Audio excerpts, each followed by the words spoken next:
दाइको चाहिँ दाहिने देब्रे हातहरू सबै नस्लको आधारमा छुट्याउने मान्छे मात्रै छ। अब त्यसरी छुट्यायो भने मेरो क्षेत्रमा मैले जित्न सक्दैन, त्यहाँ मलाई जातिवादको ट्याग लाग्छ होइन। अब त्यो जानी जानी चाहिँ म त जसरी पनि उठ्ने हो, त्यो क्षेत्रबाट जसरी पनि आफ्नो क्षेत्रलाई विकास गर्ने हो भनेर हिँडेको मान्छे हो नि त। म जान मेरो पैसा चाहिँ ऋण कार्यालयको पैसा चाहिँ म चाहिँ फेरि त्यहाँ सकेर चाहिँ फोकट्या चाहिँ ऋणमा चाहिँ म दलिन्छु होला त। त्यहाँ एउटा समाज र एउटा माहौल बनाउन सक्ने त्यो क्षमता पनि भयो। एउटा कमेन्ट त्यहाँ कन्टिन्युसली भइरहेको विपक भइरहेको यो म I'm Harka Sampang big fan भनेर भन्ने मान्छे होइन। उहाँको कमेन्ट तपाईँले हेर्दै जानु। यसैले चाहिँ उहाँको कस्तो छ अपब्रिङिङ कसरी गरिराख्नु भएको छ भन्ने कुरोमा हुन्छ कि। तर उहाँलाई मैले नराम्रो भन्न खोजेँ होइन, त उहाँले कति के बुझ्नु भएको छ, कतिसम्म डिप हुनुहुन्छ त्यो आफ्नो ठाउँमा छ होला। अब उता मैले एनालाइसिस गर्दा चाहिँ यसरी हेर्न सक्दिनँ कि। मैले यो बारेमा भन्छु। अब मित्र परिवार दाइ बिचरा अघिल्लो दिनसम्म भाइ मलाई पार्टीले यस्तो यस्तो गर्दा समय पनि म तपाईँको विचार के छ भन्दाखेरि म साधारण सदस्य लिएर भए पनि म बस्छु, यो पार्टी छोड्दैन भनेर बेलुका 8 बजे हामी त्यो सल्लाह गरेर छुटेको मान्छे बिहान 7 बजे प्रचण्ड हेर्नु, रणनीति हेर्नु क्या। सिक्नु प्रचण्डदेखि पनि सिक्न जरुरी छ। हाम्रो हर्क दाइले आफू क्लिन छ भन्दैमा सबै खोज्छु भन्न चाहिँ यहाँ नखोजिएको हुन्छ। यहाँ 40 वर्षदेखि माथितिरका मान्छे सबै कुनै न कुनै चाहिँ यो देशको अवस्थाले गर्दा ब्लेममा मुछिएकै छन् होइन। उहाँ नमुछिनु होला, पोलिटिकल ब्याकग्राउन्ड भएको सबै होइन। उहाँले क्लिन मान्छे खोज्छु, राम्रो मान्छे खोज्छु भनेर यो सपनामा यो यो यो संसारमा चाहिँ यो देशमा चाहिँ नखोजे हुन्छ, यी चाइनातिर खोज्न गए हुन्छ होइन। यही देशको मान्छेसँग जोडिने हो भनेदेखि उहाँ जस्तो म जस्तो चाहिन्छ भन्ने चाहिँ उहाँले नसोचे हुन्छ। किनभने हिजो पनि एमएनओदेखि उहाँको नमारेर आएका मान्छे उहाँको अगाडि पछाडि हिँडेका छन्। जति आउँछन् अरू पार्टी छोडेर जाने हुन्, अरू पार्टीदेखि हालिमुहाली गरेर ब्लेम लगाएका मान्छे मात्रै छिर्ने हुन् होइन। समानुपातिक ल्याइसक्यो उसले, अब दलितबाट ऊ सांसद पनि जान्छ अब मित्र दाइ होइन। अब हुन त मलाई लाग्छ एउटा समावेशी तरिकाले मात्रै हर्क साम्बाङले राखेको हो त्यहाँ। उनीहरूले एउटा मुखौडा बनाएको जस्तो लाग्यो मलाई, सबै बुझिसकेँ मैले। 81 चाहिँ कसै भित्री अर्कै छ जस्तो लाग्यो कि उहाँको पनि त्यही भएर भनेको मैले। भित्री चाहिँ के मनसाय अर्कै छ, उहाँलाई कसै अरूबाट नि ब्याक छ कि उहाँको सोच राम्रो छ कि, तर अलिकति उसको उहाँको केही मान्छेहरू 2-4 जना चाहिँ बेकामै छिरेको छ। त्यसमा त्यो चाहिँ म चाहिँ स्वीकार्छु है। त्यो चाहिँ मैले भनेको छु नि, म दाइलाई जहिले पनि समर्थन गर्छु जबसम्म एमएनओको मान्छे मेरो क्षेत्रमा चाहिँ एउटा माहौल बनाउनलाई चाहिँ उनीहरूले गर्दाखेरि बाधा अर्जन आउँछ, उनीहरूले गर्दाखेरि त्यो त्यहाँ माहौल बन्दैन। पश्चिम र सुदूरपश्चिम बेल्टमा खसारेको भोट आउँदैन। जितेन आर्यन मन्दिरा अनि एकजना हाम्रो बुटोलको एकजना मगर होइन, मन्दिरा मोक्तान पनि एमएनओ हो र होइन हो त्यो त। ए तेरि भिडियो हेर्नु न, भिडियो पठाइदिउँ पुरै भिडियोमा बोलेको भिडियो पठाइदिउँ हो र होइन लाउ।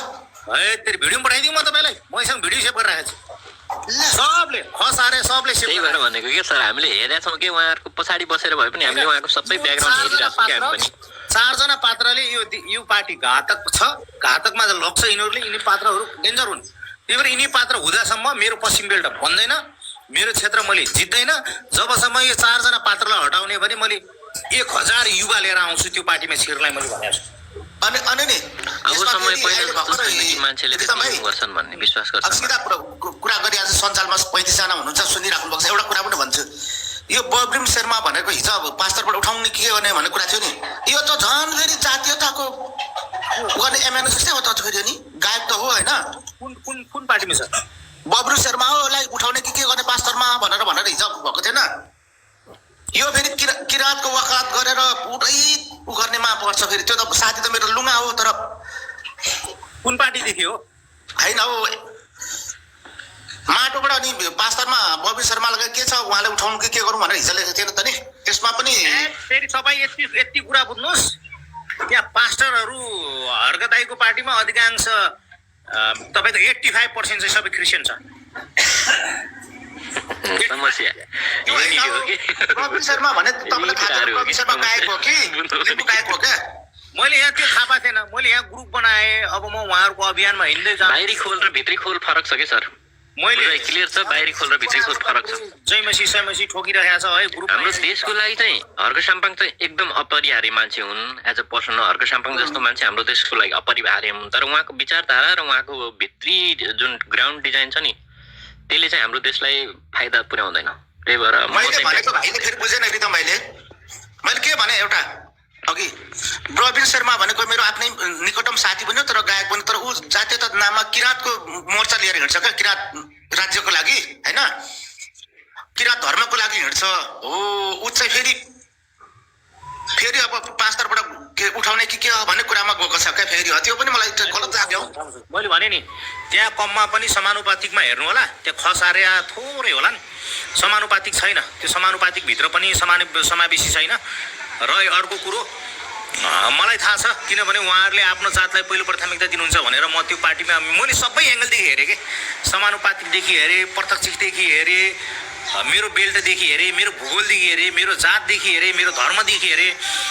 मैले मेरो पश्चिम बेल्टमा मैले चाहिँ त्यो पार्टीमा लागेर तत्काल मैले केही पनि पाउँदैन।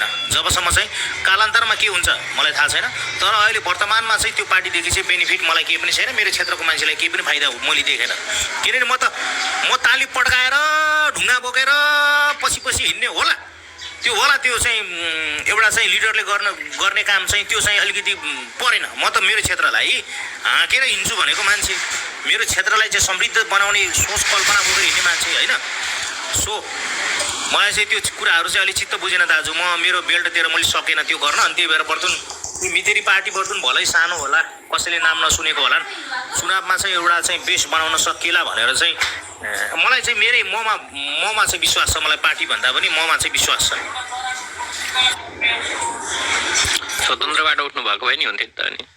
स्वतन्त्रबाट मेरो पर्सनल एडभाइस चाहिँ स्वतन्त्रबाट उठ्ने भनेको, तर यो क्षेत्रमा राम्रो प्रभाव छ भने व्यक्तिगत रूपमा उठ्दा राम्रो बेटर हुन्छ जस्तो लाग्छ मलाई यो। किनकि हामीलाई चाहिँ इन्डिभिजुअल जुन चाहिँ देशको लागि राम्रो सोच्ने मान्छे छन् त्यो मान्छेको चाहिँ खाँचो छ। पार्टी भन्दा नि पार्टी प्रायः जस्तो सबैबाट प्रायः तपाईँ अहिले त्यहाँ जानु भने भित्रबाट फस्ने सम्भावना प्रायोजित धेरै छन् कि पार्टीहरू, त्यो समस्या छ कि। फेरि पार्टीबाट जाँदा र स्वतन्त्रबाट जाँदा फेरि धेरै फरक छ। किनभनेदेखि पार्टीबाट प्रत्यक्ष लडेर जाँदाखेरिमा चाहिँ अरूले पनि जितेर आयो भनेदेखि चाहिँ क्याबिनेटमा बस्न सकियो, मन्त्रीमा पुग्न सकियो होइन। तर स्वतन्त्र लडेर जानेहरू चाहिँ मन्त्री बन्दैन, त्यही चित्रबहादुर र ज्ञानेन्द्र साई जस्तो सदन ठटाउँदै उफ्रिँदै गर्नु भएको विकल्प छैन फेरि। त्यो त हो। अब सर तपाईँको यस्तो हुन्छ, अब सबै काम तपाईँले क्षेत्रमा राम्रो गर्ने हो, आफू व्यक्तिगत रूपमा राम्रो हुँदै जानुभयो भने सबै मान्छे तपाईँलाई नि साथ दिँदै आउँछन् कि राम्रो मान्छेलाई। अनि कालान्तरमा तपाईँको आफ्नो बेस बन्दै जान्छ।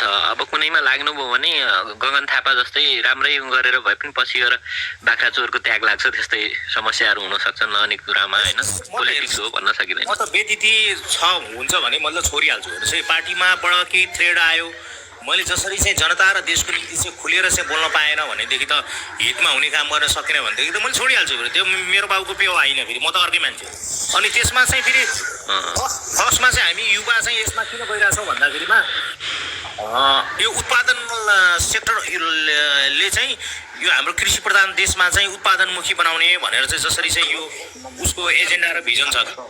अनि युवालाई चाहिँ अहिले चाहिँ 10,000 युवालाई चाहिँ वैशाख असारदेखि चाहिँ उत्पादन सेक्टरमा ढकुल्ने भनेर चाहिँ उनी पार्टीले नै चाहिँ एउटा फ्रेम बनाएर चाहिँ अगाडि बढाउँदैछ। सो चाहिँ बेरोजगारी युवाहरूलाई चाहिँ रोजगार दिने एउटा सुनौलो एउटा अवसर पनि प्रदान गरेको कारणले चाहिँ पहिलो चाहिँ एउटा चाहिँ रोजाइमा चाहिँ यो मितेरी पार्टी सानो भए पनि मितेरी पार्टी परिरहेको छ अहिलेको सुन्दाखेरिमा। सो हस्, धन्यवाद। तपाईँले धेरै दिन त भएन मैले चिनेको, एज अ पर्सन तपाईँको कुरा सुन्दाखेरि त तपाईँ त्यो देशको लागि चाहिँ हितकारक जस्तो लाग्छ मेरो बुझाइमा होइन। मैले अहिले यति जति सुने यति बिचको होइन।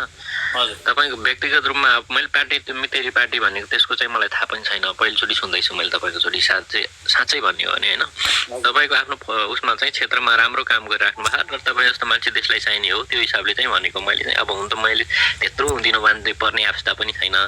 तपाईँले सबै विचार गरेर आफ्नो दिमाग लगाएर त्यहाँ पुग्नु भएको हो, त्यतिसम्म तपाईँले बेस बनाउनु भएको छ, आफ्नो हुन्छ होइन। अब मैले एउटा तपाईँको शुभचिन्तकको हिसाबले चाहिँ राखेको पोइन्टहरू होइन, यसमा चाहिँ अब अन्यथा लिनुपर्ने पनि छैन। नवीन दाईलाई चिनेको भन्दा पनि मैले चिनेको चाहिँ एकजना उपाध्यक्ष हाम्रो, उसलाई चाहिँ चिनेको धेरै भयो। सो चिनजान भएको मान्छे चाहिँ ठिकै लाग्छ, 4-5 चोटि चाहिँ भेटघाट भइरहेछ, तर कम बोल्ने बानीको हुनुहुन्छ। मजाको छ मान्छे, मान्छे मजाको छ भनौँ न। मान्छे मजाको छ। अब उनका भोलिको हिजोका दिनमा के गरे थाहा छैन, तर अबको दिनमा चाहिँ मेरो छेउमा मैले त सिधै भनेको छु नि, चित्त नबुझ्ने कुरा गर्ने, देशको निम्ति घाता गर्ने भनेदेखि त केटा हो। फेरि म यही मेरै पार्टी भए पनि, जो पार्टी भयो नि यहीमा बम हान्छु मैले, यही पार्टी उडाउँछु भनेर भनिदिएको बुढोहरूलाई। हाँसिबस्छ, जति भने पनि हाँसिराख्छ क्या बुढो गर्दै होइन। मिजासिलो हो राजनीतिमा, त्यस्तो त्यो टाइप चाहिँ चाहिन्छ है, सहनशीलता चाहिन्छ। मैले उडाउँछु, फेरि यो पार्टी हाम्रै पार्टी कार्यालय उडाउँछु मैले बमले भनेर भने हौ, बुढा विद्रोह घरदेखि सुरु हुन्छ हो कि नि, देशको लागि र जनताको लागि घातक काम गर्नेहरू हो भनेदेखि चाहिँ यही पार्टीमा फर्स्टमा यही उडाउँछु भनेको छु। ल हस्, धन्यवाद। मैले यो भने